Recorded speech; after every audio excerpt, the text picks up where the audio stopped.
In this assignment, we'll be trying to create this little structure. It's not very difficult at all. Once again, what we need to note is that the height of the column is 5 meters. The spacing between them is 10 meters. And the apex point is 7 meters above the ground level. So those are, let's start with those. So here we can create a grid for ourselves, which is 10 meters apart in the x direction and 6 in the y direction, because that was what the drawing showed. This direction is 6 meters. This one is 10 meters. We come back to the column, to the model, and we create our 2 columns over here. Let's go and check the direction of the columns. Let's zoom in. So they're facing that direction. So we will just rotate them, Control Q, and we can actually copy them linearly across to the other side as well. And our columns are ready. Now, if you remember, the height of the apex point was 7 meters, and we have this curved beam which goes like that as the roof beam, this one. So it's 7 meters, just remember that. From this point, the starting point is the middle of the column. That's where the starting point of the beam is. And the top point is 7 meters.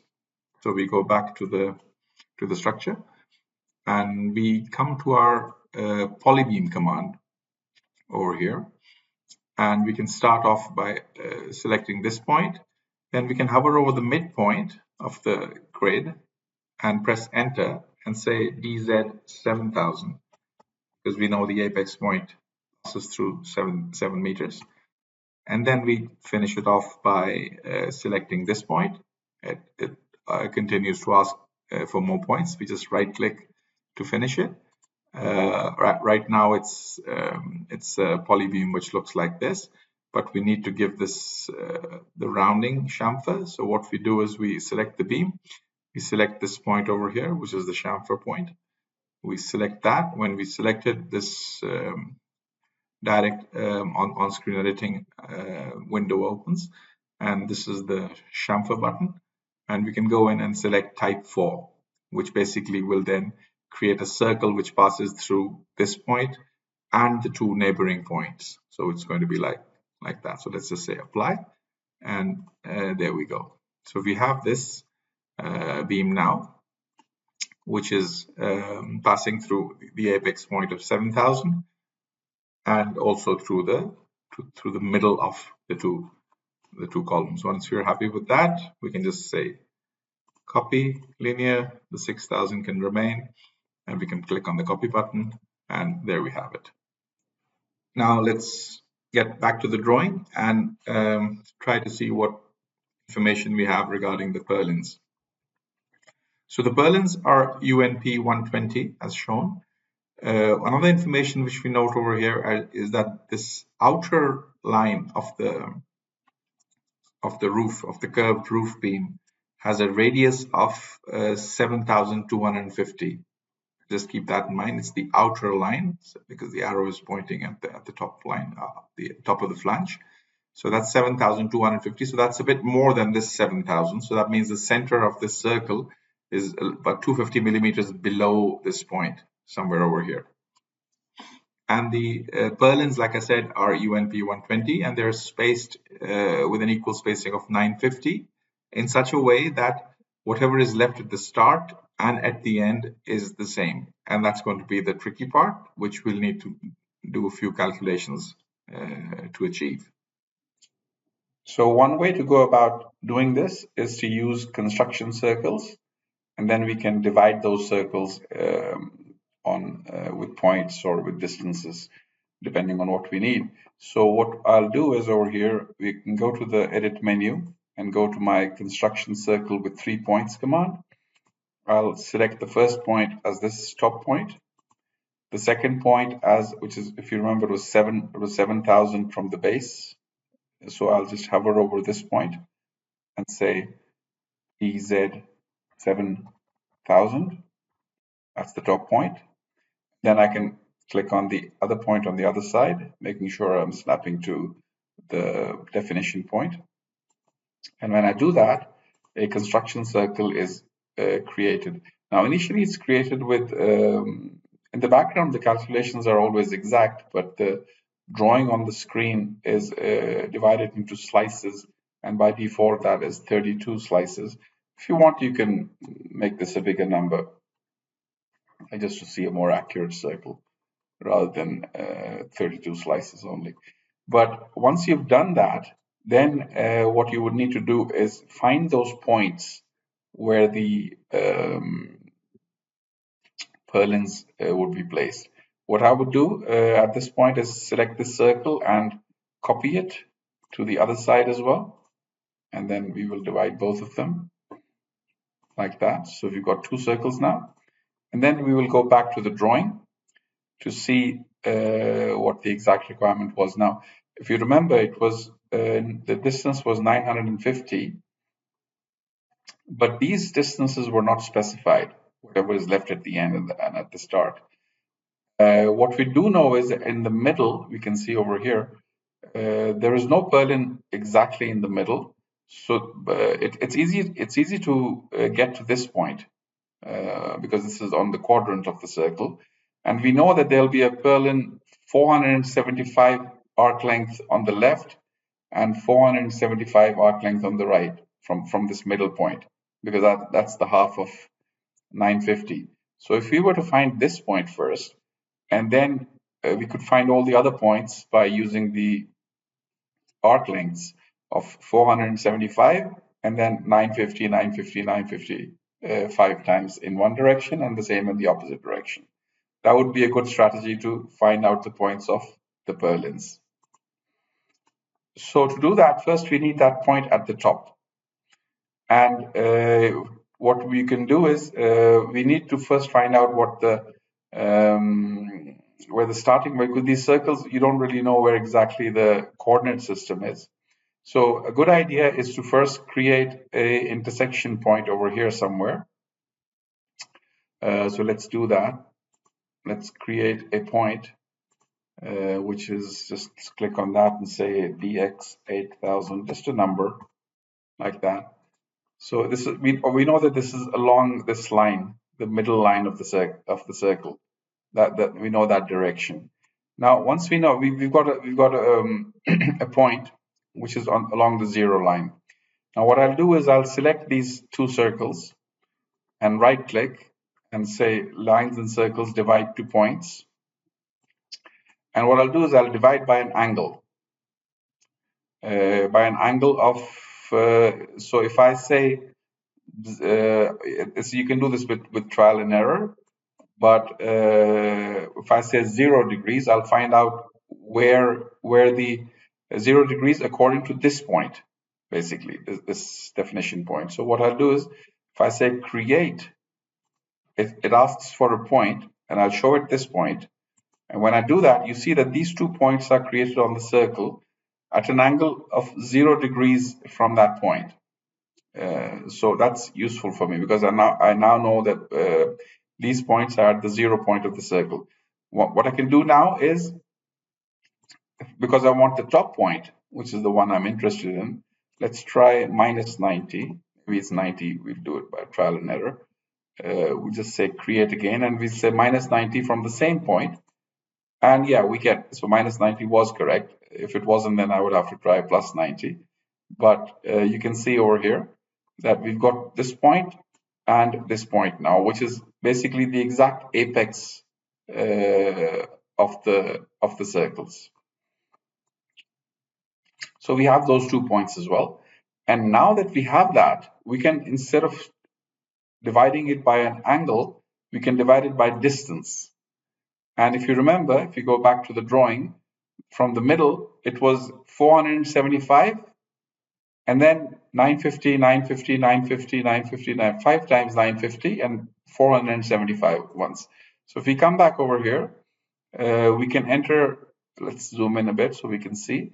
If we say 475 space 5 into 950, and then when we click on create, we will show it this reference point, because these distances will be calculated from this reference point onwards. So let's just say create and click on this button. And you see that those points have been created. 475 arc length along that, and then 950, 950, 950, 950, 950, and then something is left at the end. To get the other side, what I'll do is I'll just stay over here and just put a minus in front of this, and a minus in front of this 950 as well. And I'll click on create again, and I'll click on the same point as the starting reference point, and this time I get the other side. So this, using this very quick method, I've quickly created all the purlin points, in fact. But I'm not going to use these points. I mean, you could use these points, of course, to